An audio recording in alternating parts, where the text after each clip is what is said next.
老母娘的灵住在我们里面。圣经创世纪提到上帝创造天地万物的情形。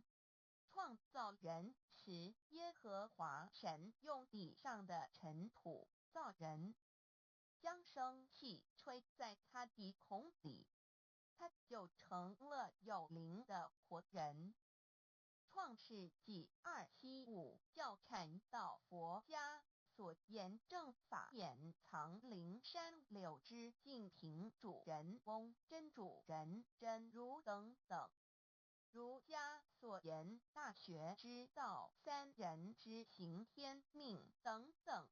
道家所言古神荼毒玄牝众妙之门等等。回教所言阿米木亮木米木回回之地等等。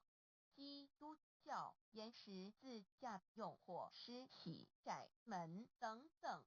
对于以上所谈之名词，没有求道的人是无法体悟的。所以说摸得着根的成佛祖，摸不着根的瞎修行而道，就是万教所要找的根。个根如没有经活佛师尊名师指点，是无法找到的。可见求道的重要。经典印证亦无有正法掩藏，涅盘妙心，实相无相，为妙法门，无立文字，教外别传。二佛在灵山莫远求，灵山只在汝心头。人人有个灵山塔，好像灵山塔下修。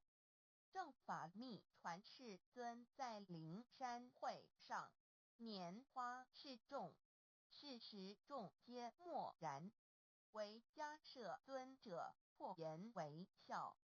世尊曰：无有正法掩藏，涅盘妙心，实相无相，为妙法门，无立文字，教外别传。